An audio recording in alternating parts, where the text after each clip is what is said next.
ఒకే వారంలో 3 షిప్పులపై America attack చేయడంతో 3 భారతీయులు చనిపోయారు. ఇరాన్ నుంచి చమురు రవాణా చేస్తున్నటువంటి ఆయిల్ ట్యాంకర్పై గల్ఫ్ సమీపంలో దాడి చేసింది. అదే సమయంలో నౌకలో ప్రయాణిస్తున్నటువంటి భారతీయులు 24 మందిలో 3 మృతి చెందారు. మిగతా వారు సేఫ్గా ఉన్నారు. పైగా అమెరికా ఈ హత్యల్ని వెనకేసుకొస్తుంది. పదే పదే చెబుతున్నప్పటికీ నౌక సిబ్బంది నిబంధనలు పాటించకపోవడం దాడి చేశానని చెబుతా ఉంది. చనిపోయినటువంటి 3 భారతీయులు త్వరలో ఇంటికి వస్తున్నారు. ఇక్కడంతా సేఫ్గా ఉంది.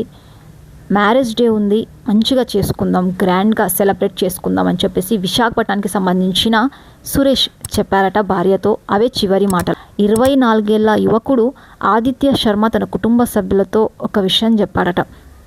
వర్క్ ప్రెజర్ ఎక్కువ ఉంది, త్వరలోనే ఈ పనిని నేను విడిచిపెట్టాలనుకుంటున్నానని చెప్పిన కొన్ని రోజుల్లోనే ఇలాంటి ప్రమాదం జరగడం నిజంగా బాధాకరం. అమెరికా గొప్పలు చెప్పుకుంటూ ఉంటుంది. ప్రపంచానికి ప్రజాస్వామ్యం, మానవ హక్కుల గురించి పాఠాలు చెప్తూ ఉంటుంది. అలాంటి అమెరికా భారతీయుల ప్రాణాలు పోయినప్పుడు మానవత్వం ఎక్కడ పోయింది? ఈ ప్రాణ నష్టానికి బాధ్యత ఎవరు తీసుకుంటారు? భారత నాయకులు చేతులు కట్టుకొని కూర్చోరు అని భావిద్దాం. అమెరికా నుంచి మనకి మంచి సంబంధాలు ఉన్నాయి కదా. అయితే రేపటి నుంచి G7 మీటింగ్ జరుగుతుంది.